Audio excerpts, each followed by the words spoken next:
여기는 수원 공동체 라디오. 지금은 김덕년의 행복한 학교 이야기.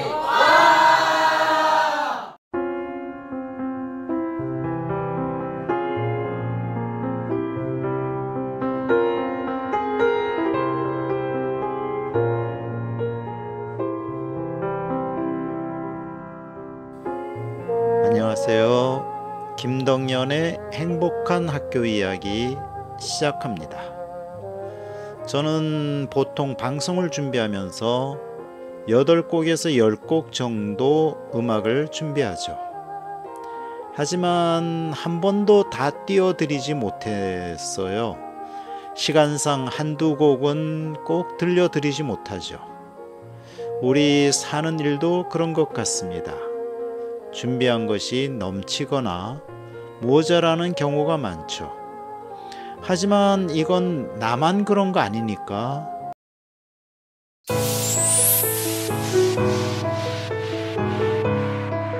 학교 이야기가 궁금하신가요? 김덕년의 행복한 학교 이야기.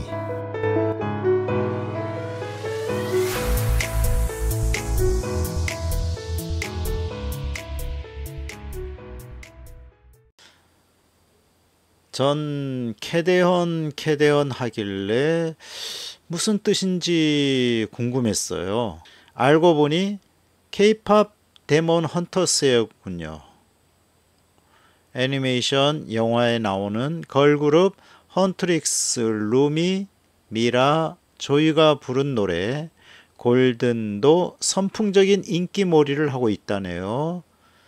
또 하나 있어요. 요즘 테토녀라는 말이 자주 들렸고 애견남, 애견녀 이런 말도 있네요. 이런 말을 자꾸 써야 하나. 그렇지만 열심히 챗 비서에게 물어봅니다. 유미라 선생님의 세상의 모든 직업 보내드리죠. 오늘은 상사맨이라는데요. 들어보시죠. 세상의 모든 직업.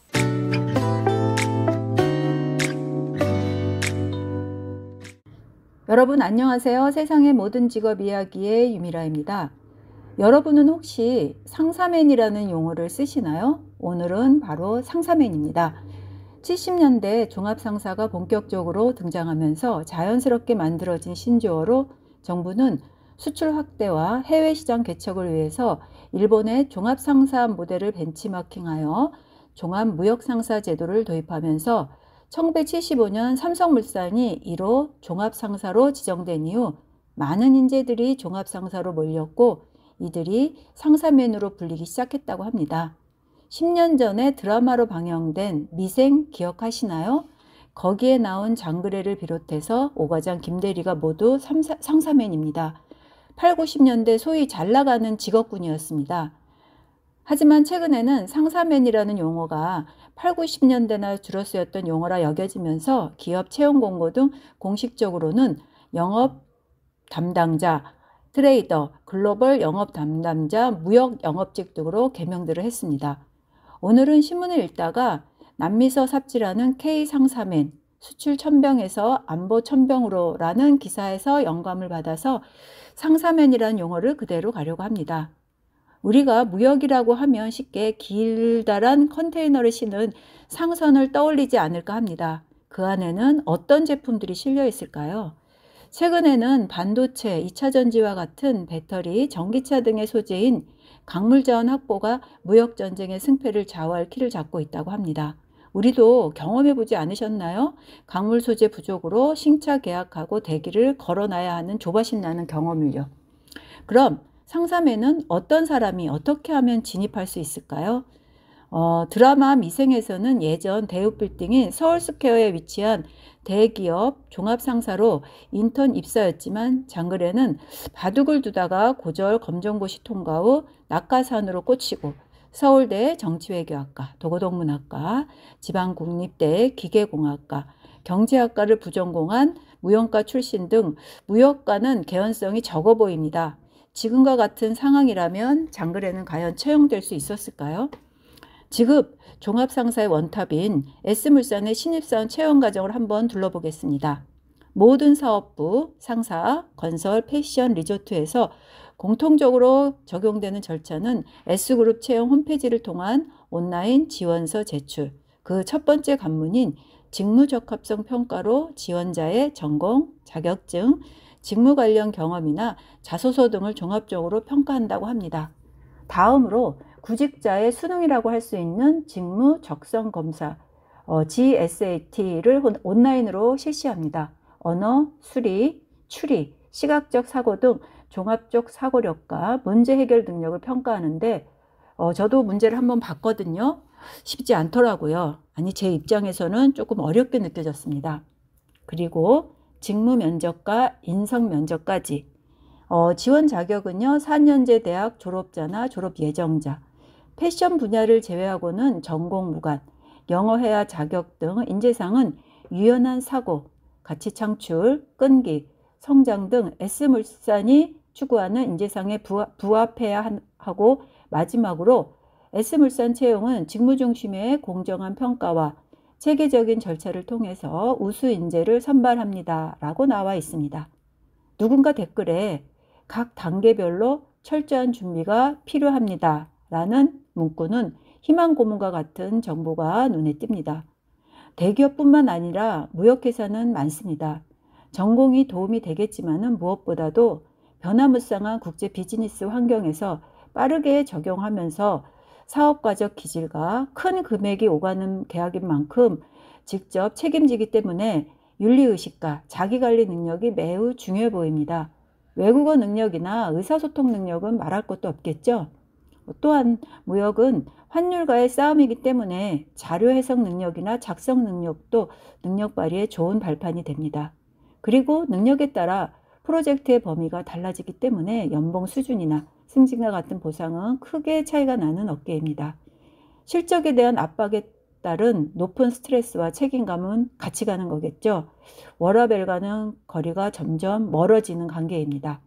반면 자기주도적으로 사업을 처리할 수 있고 실적에 따른 인센티브, 개인 오퍼상으로의 창업의 용이성 등은 장점도 많아 보입니다.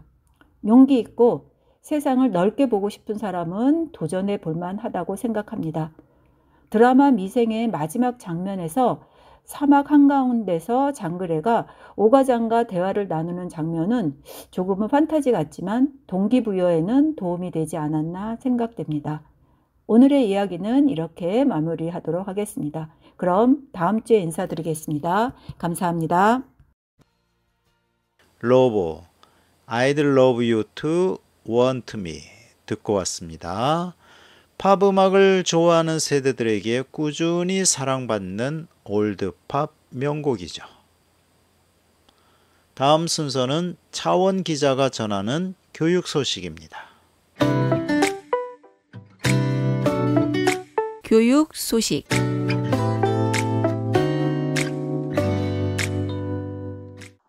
네, 차원 기자님 안녕하세요. 네, 안녕하세요. 교육언론 창기자 차원희입니다. 반갑습니다. 네, 정말 잘된 일이, 축하할 만한 일이 지난주 AI 교과서 교육 자료로 격하 이후에 2주 연속 또 일어났는데요. 이제 녹음일 기준 어제 있었던 일입니다. 11일 날, 우리 조희연 전 서울시 교육감, 그 다음에 한만중 전 서울시 교육청 비서실장까지, 사면 복권, 8.15 광복절 특사 명단에 포함이 됐다는 소식이 들려왔습니다. 그래서 우리 교육언론차 홈페이지에는 윤근혁 기자의 기사로 해직교사 특채 조희연 한만중 특별사면 환영한다 라는 제목으로 확인하실 수가 있고요. 관련해서 또 조희연 교육감이 이 해직되는 과정부터 지금 이렇게 특별사면이 되기까지 그런 기록들이 저희 교육언론차 홈페이지에 쭉 기사들로 많이 정리가 되어 있습니다. 그래서 한번 쭉 이렇게 훑어보셔도 괜찮겠다는 생각이고요. 이제 11일 날 8.15 광복절 기대를 하셨을 법한 이름이 포함되어 있어서 어제 또 교육계에서 많은 화제가 됐는데요. 바로 이 채식교사 특별채용 혐의로 집행유예를 선고받았던 우리 조희연 전 서울시 교육감 그리고 조희연 전 서울시 교육감과 함께 서울시 교육을 위해서 애썼던 한만중 전 서울시 교육청 비서실장이 특별 사면이 결정이 된 겁니다. 형 선고 실효 및 복권 인데요. 형 선고 실효는 이 형을 받은 사실을 없애는 그런 행정행위를 뜻합니다. 그래서 조희연 교육감 같은 경우 지금 이제 집행유예 기간이었는데 또 피선거권도 없고 따라서 이제 그게 끝난 거죠. 피선거권도 가질 수 있고 집행유예도 없어지고 그렇게 된 겁니다. 그래서 어제 정성호 법무부 장관이 그 기자회견을 열어서 특별사면에 관련해서 브리핑을 했는데요. 공직자와 정치인 27명이 사면 대상이 포함이 됐고 그중에서 조현 전 교육감, 한만중 전 실장이 포함이 된 겁니다. 제가 그 조현 교육감하고도 인연이 있고 제가 또 고등학교 선배라고 말씀을 드렸잖아요. 또 조현 교육감과 가까운 분들 하고도 잘 아는데 사실 이 8.15 특사는 좀 기대를 뛰어넘는 결과예요. 그래서 원래는 성탄 특사 정도 기대를 하는 분위기였거든요. 근데 8.15면은 이 정부 출범하고 얼마 안 됐는데 이렇게 빨리 할 수 있을까 라고 생각을 해서 한 성탄 정도 참여이 되면 좋겠다라는 기대감을 가지고 있었는데 8.15 첫 특사죠. 정권 출범 이후에 바로 또 이렇게 사면이 돼서 무척이나 다행이고 잘된 일이다. 또 셋불도 단김에 빼냈으니까요. 그래서 긍정적인 평가를 내릴 만하고요. 조희연 교육감 그 2018년에 해직교사 5명을 특별 채용한 혐의로 기소돼서 대법원에서 집행유예를 선고를 받았습니다. 그래서 이제 작년이죠. 교육감직에서 대법원 판결을 받고 물러나야 했고요. 또 보궐선거가 그래서 작년에 열리기도 했습니다. 한만중 전 실장도 집행유예를 같이 선고를 받았고요. 요게 이제 또 교사의 정치기본권 문제와도 관련이 있는 문제잖아요. 또 이렇게 선거운동을 도왔다가 그것 때문에 해직이 됐고 정치기본권이 없어서 일어난 일이죠. 그래서 지금도 그래서 그 교육감 선거에 선생님들은 함께 할 수 없지 않습니까? 그리고 되게 웃긴 일이죠. 교육감에 가장 큰 영향을 받는 집단 중에 하나인데 교사는 정작 그 선거에 두 손 놓고 아무것도 할 수가 없는 그런 일인데요. 아무튼 그렇게 해직된 5명을 다시 이제 조희연 교육감이 특별 채용을 했는데 그 과정에서 부정이 있었다고 해서 이렇게 물러나게 됐고 또 물러나면서 그때 또 돌아가도 또 이런 선택을 할 것 같다고 이야기해서 그것도 또 당시에 화제가 되기도 했었죠. 어제도 특사로 이번에 풀려나신 자유의 몸이 되신 분들이 이 특사의 취지 맞게 앞으로 또 우리 사회를 위해서 좋은 일을 많이 할 수 있었으면 좋겠다는 바람을 전하면서 마무리하도록 하겠습니다. 네, 계속해서 선곡도 말씀해 주시죠. 네, 선곡은 그 시인가 촌장의 노래죠. 86년에 나온 아주 오래된 노래인데 풍경이라는 노래를 골랐습니다. 지금 여러분은 수원공동체 라디오 김덕년의 행복한 학교 이야기를 듣고 계십니다. 저희는 다양한 이슈를 탐구하는 시그널입니다.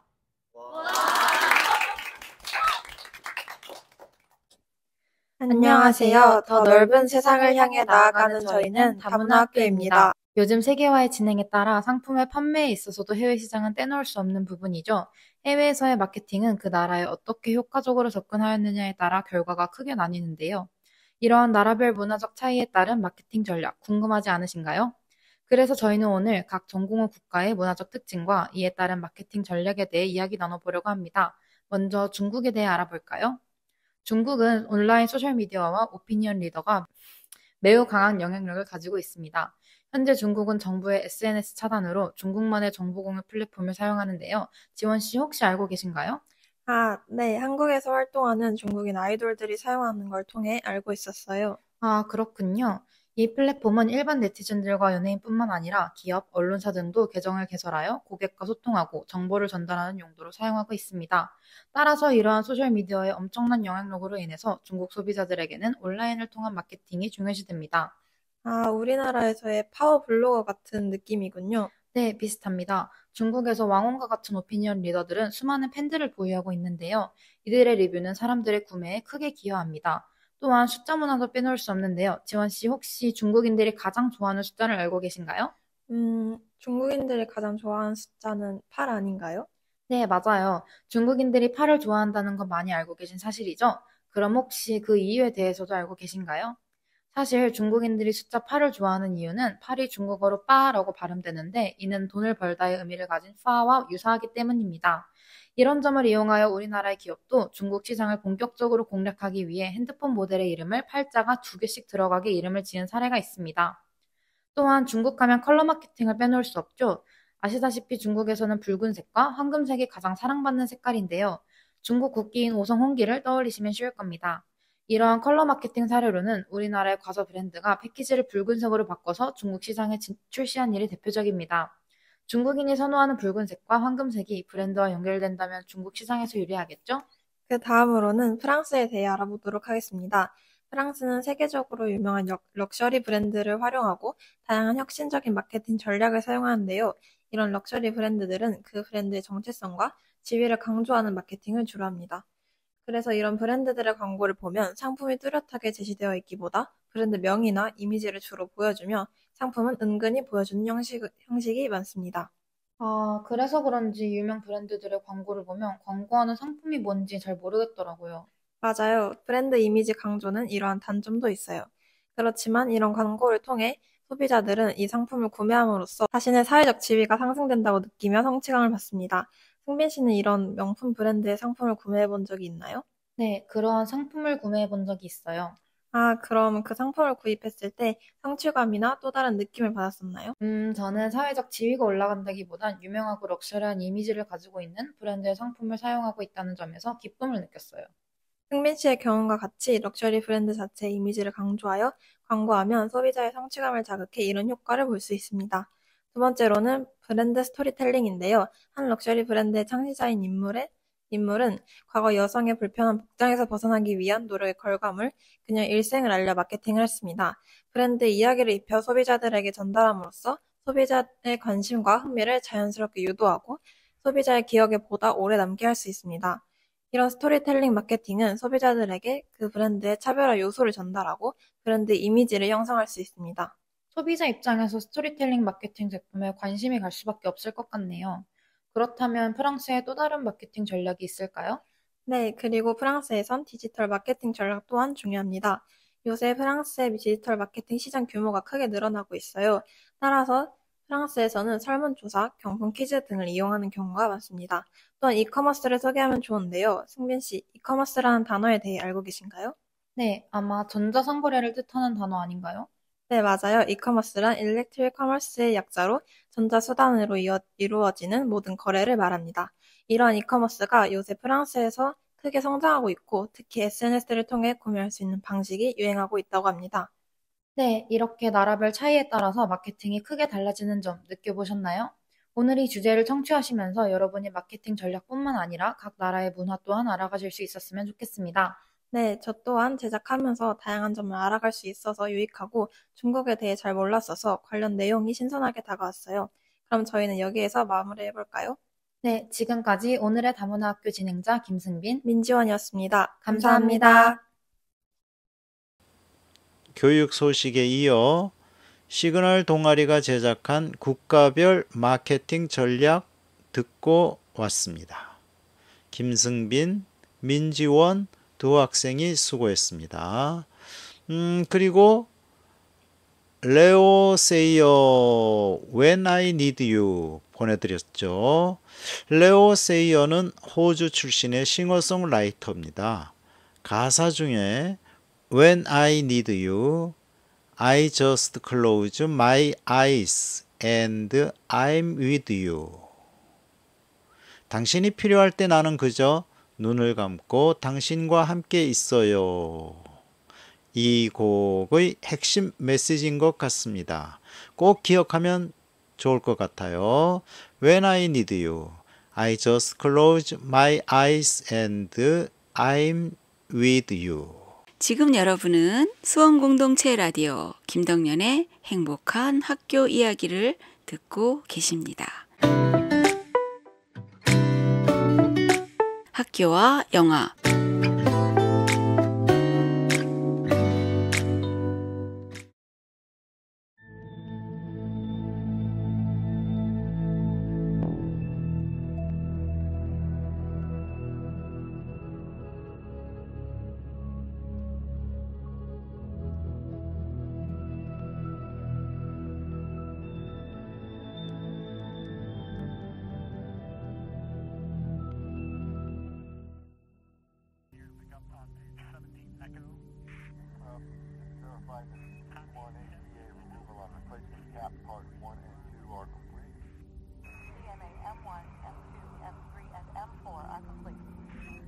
Copy that, Explorer. Dr. Stone, Houston. Medical is concerned about your ECG reading. I'm fine, Houston. Well, medical doesn't agree, Doc. Are you feeling nauseous? Not any more than usual, Houston. Diagnostics are green. Link to communications card ready for data reception. If this works when we touch down tomorrow, I'm buying all you guys a round of drinks. That's a date, Doctor. Just remember, Houston's partial to margaritas. Booting comms card now. Please confirm link. That's a negative. We're not seeing any data. Stand by, Houston. I'm going to reboot the comms card. Standing by. Houston, I have a bad feeling about this mission. Please expand. Okay, let me tell you a story. It was 96. I've been up here for 42 days. Every time I passed over Texas, I'd look down knowing that Mrs. Kowalski was looking up, thinking of me. 6 weeks I'm blowing kisses to that woman. Then we landed Edwards and I find out that she's run off with this lawyer. So I packed my car and I headed to Tijuana. You've told this story, Kowalski. As Houston recalls, she took off in your 74 GTO. Engineering requests fuel status on the jetpack prototype. 5 hours off the reservation and I show 30% drain. Give my compliments to engineering. Except for a slight malfunction in the nulling of the roll axis, this jetpack is one prime piece of thrust.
OST 먼저 듣고 왔죠. 이 곡의 제목은 Above Us로 영화 그래비티 오프닝을 장식합니다. 평화롭고 고요한 우주의 풍경을 아름답게 묘사하죠. 우주선에서 바라보는 지구의 경이로움을 몽환적인 분위기로 표현하며 앞으로 닥쳐올 재난에 대한 대비를 전혀 예상할 수 없게 만드는 잔잔함이 특징입니다. 사실 2주간에 영화 2편 중에 어느 것을 선택할까 고민했거든요. 하나는 봉준호 감독의 옥자, 또 하나가 바로 그래비티인데요. 몰입감이 대단했던 그래비티에 마음이 갔네요. 알폰소 쿠아론 감독의 SF 영화. 2013년에 개봉했는데요. 스톤 박사 역의 산드라 블록, 맷 코왈스키 역의 조지 클루니. 거의 산드라 블록의 개인기에 의지했다고 볼 수 있었던 영화. 오늘 학교와 영화에서 함께 보겠습니다.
방금 듣고 오신 곡은 Don't Let Go.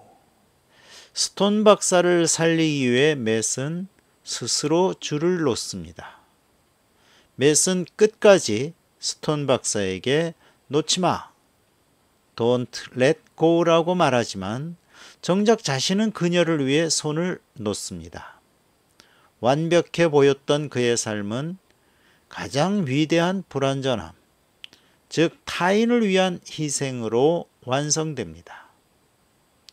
맷 코왈스키는 여유롭고 유머러스한 성격, 오랜 우주 경험에서 오는 노련함, 그에게 우주는 더 이상 두려움의 대상이 아닌 집과 같은 공간이죠. 하지만 우주 파편 충돌 사고가 발생하여 평화롭던 일상이 한순간에 산산조각 나죠. 맷은 그 혼란 속에서도 침착함을 잃지 않습니다. 그의 유머는 단순한 농담이 아니라 절망 앞에서 무너지지 않으려는 인간의 방어 기제이자 긍정의 힘이었죠. 또 있습니다. 맷 코왈스키의 환영이 나타나 그녀에게 포기하지 말라고 이야기하는 장면에 역시 이 곡이 흐릅니다.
영화의 마지막을 장식하는 메인 테마곡 그래비티.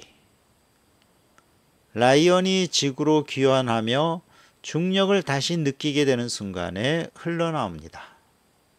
무중력 공간에서의 고통을 극복하고 마침내 땅에 발을 디딘 주인공의 생존과 재탄생을 웅장하면서도 감동적으로 표현하죠.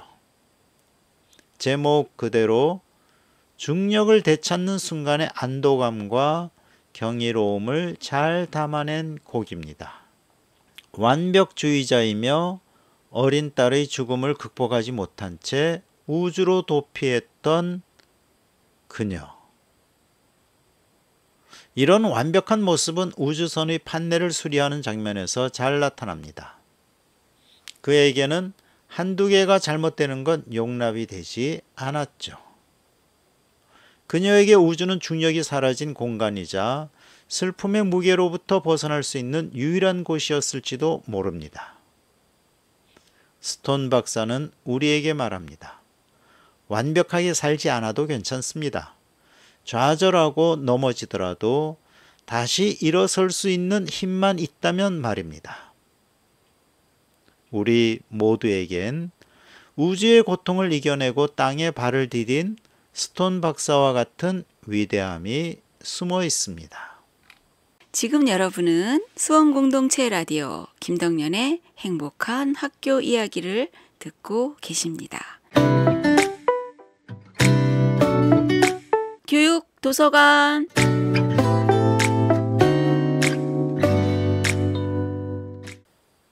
좌절과 절망을 이겨낸 영화 그래비티에 이어 오늘 도서는 빅터 프랭클의 죽음의 수용소입니다.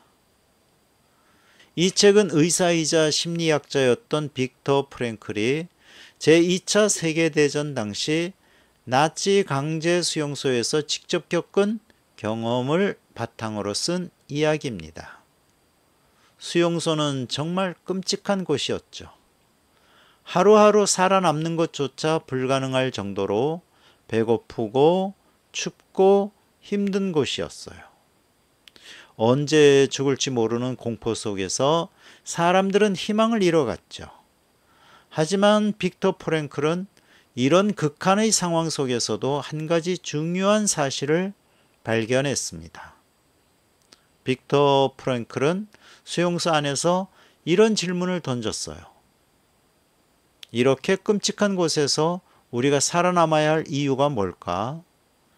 많은 사람이 희망을 잃고 포기했지만 어떤 사람은 끝까지 살아남았어요. 왜 그랬을까요? 프랭클은 그 차이가 바로 삶의 의미에 있다고 봤습니다. 삶에는 힘들고 어려운 일이 분명히 찾아옵니다. 이 책은 그런 고통을 단순히 피해야 할 것이 아니라 우리를 더 성장시키는 중요한 기회로 받아들이라고 이야기합니다. 우리가 무엇 때문에 살아가고 있는지, 무엇을 위해 노력하고 있는지 한 번쯤 진지하게 생각해 보라고 권합니다. 내 삶의 의미를 찾는 순간 우리는 어떤 어려움도 이겨낼 수 있는 큰 힘을 얻게 될 테니까요. 오늘 함께 읽은 책은 빅터 프랭클의 죽음의 수용소였습니다.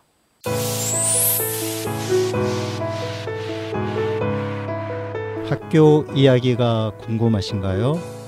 김덕연의 행복한 학교 이야기.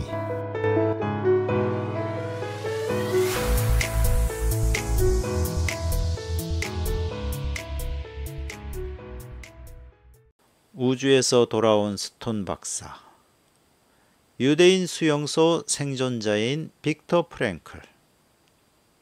절망적인 상황 속에서 좌절을 딛고 다시 일어서는 인간의 의지, 그리고 불완전한 자신을 받아들이는 과정을 보았죠.